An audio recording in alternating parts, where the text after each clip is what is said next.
Welcome to another episode of World of Tanks with Ungainly Titan. We're here on Abbey and I'm in the T28 prototype. And when I saw Abbey coming up, I was having had a bad run of games, particularly bad run of games in the T28 prototype, and I wasn't too sure what I was going to do with Abbey.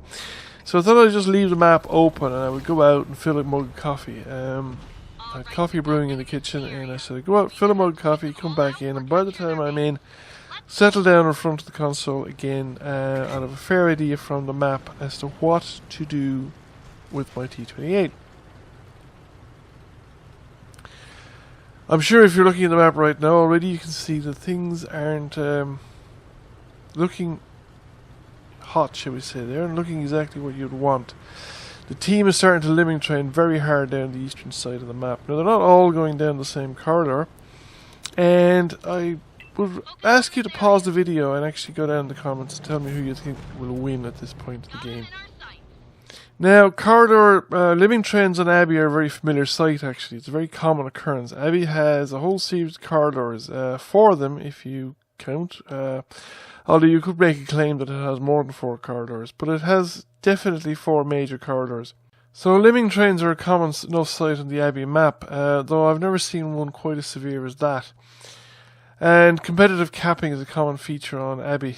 But the conventional wisdom, if you look at the map guides for Abbey, is that you do what's more or less shown on the map here. Heavy tanks go up the west. They meet in the middle, either going from north and south. The eastern corridor is generally considered to be less useful from a point of view of travelling, because it's so open on the flank there, as you can see here.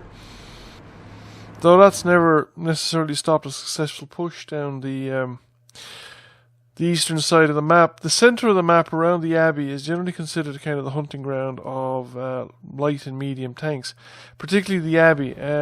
Control of the Abbey in the late game is an extremely powerful weapon in the game, because the Abbey exerts sight and force into both capping regions. So if you control the Abbey, you're very powerful at both the defense of your own cap and to attack against the enemy cap. Now, what you'll notice is that, or what I decided to do, and pretty much the whole team have decided to do it, except for that medium tank's gone off chasing the light, is that we've moved to the eastern side of our cap.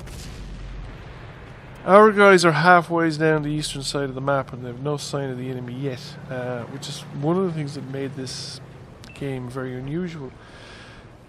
So we're halfway down. We've made contact with the enemy now on the eastern road, but there's one tank in the Abbey. There's no sign of any further tanks in the Abbey. So the rest of the enemy team is somewhere else. Now I'm going to skip ahead until we start making contact with the enemy forces coming out of the western side of the map.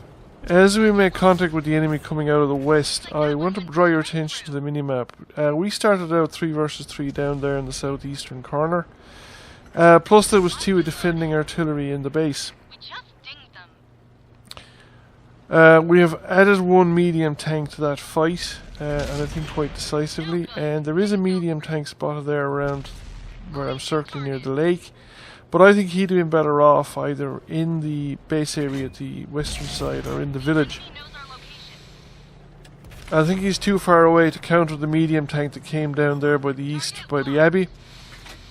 Meanwhile, the enemy tanks here are getting a very tough time fighting us across the map. And I think this is because we're across the map. We didn't try and defend on the western side of the cap circle.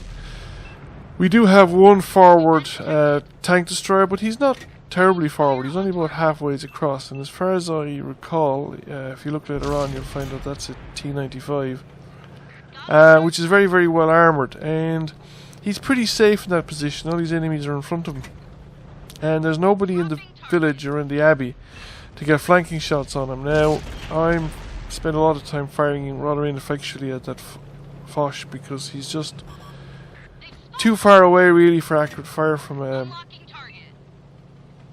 T28. He's got a very well armoured front, and I don't quite have the accuracy to hit him at these kind of ranges.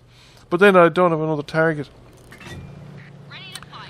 for quite a bit. But at this point, the battle has been decisively shifted because we have won very effectively down at the enemy cap circle, and there are still enemy tanks in front of us, but they're now outnumbered. They're outnumbered by the tanks defending the base because they actually haven't made any successful inroads into us. So due to the magic of the replay system, I think it's instructive to look at the situation on the map at the time we first made contact with the enemy. Now, the enemy just lost the light tank up in the northwest. He was overextended, and you could say that he's not a huge loss to the enemy. They still have an equivalent number of tanks moving up on the western side than is facing us, than we have defending the base. Although one of the medium tanks is going back to defend his own cap circle. The enemy have also lost an artillery, and I think that's from the medium tank coming down there east of the Abbey. That medium returning, the enemy medium returning to defend his base, never really leaves this position down here that I'm marking by the lake edge, and I think that was a huge mistake in his part. He's trying to get fire on, and he probably does have a line of sight to that medium there over by the east of the Abbey, but he's probably got a limited line of sight. That guy's got cover. There's terrain blocking him of various types, so that he doesn't have a clear enough shot there. I think he'd have been better off leaving that location and taking the time to get into the cap circle and get proper open fire on that guy. The guy by the east, the Abbey, on the other hand, has pretty good flanking fire on these guys defending the edge of the road. And I think they're so busy fighting the tanks in front of them that they don't realise they're under flanking fire, or they don't spend time, just leave one guy defend the gap and everybody else just turn their guns on the tank behind them. One of the other things that puzzled me in this game is that I thought that the Foch up on the elevated ground should have been more effective. So it's one of the things that I took the opportunity to have a look at with the camera when I was looking at the replay. When I get the camera into the position where the Foch is now, one of the problems with the replay system, of course, is that we can't see the zoom in. And the other problem, of course, is that we can only check what we think of at the time because the replay isn't persistent. We can't save the replay for further review as questions occur to us. So it never occurred to me at the time to go into following mode on the Foch. That would show me what tanks were actually spotted at the time. But I think it's pretty clear that not only are our tanks far away because they're on the other side of the cap area, but they're also pretty much hull down. And he doesn't actually, I don't think he really has very good vision. It's impossible, like I said, to be sure without being able to see what his zoom in picture, what his scoped picture looks like on the sights. But I just looking at the map there, I don't think he's actually had a lot to shoot at.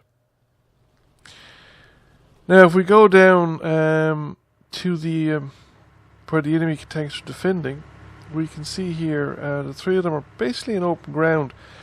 So I don't think they were ever in a position to set up a proper defence. It looks like they were caught pretty flat-footed by our guys rushing down the eastern road there. There doesn't seem to be any sign of them setting up side scraping. Again, it's something I didn't think to check when I was looking at the replay. Go back a bit earlier and see what happened. And of course they were completely exposed there in that location to the tank that came down by the east side of the Abbey. I also think that more tanks should have driven around into the southern side, the southern approach into the cap area. That would have stretched our defence a little, forced tanks to face in multiple directions. And to be honest with you, I think that heavy tank and medium tank that went back to the south, the western side, would have been better off making their way into the village and the Abbey area, where they could have both helped with the defence of their own base and attacking our base area as well. As it stood, remaining in the high ground there on the southwestern side of the map, I don't think they contributed much to the team. As it turned out, we won. I must say I was quite surprised by the result at the end of the game compared to what I imagined was going to happen when I saw it at the start. But it isn't the first time I've managed or seen an effective defence of cap circle from the opposite side of the cap area. it can be done on both caps and on both sides. So anyway, I hope you found this video interesting. Thank you for watching, and if you enjoyed the video, please consider giving it a like and giving the channel a subscription. And thank you all very much for watching, and I'll catch you again soon.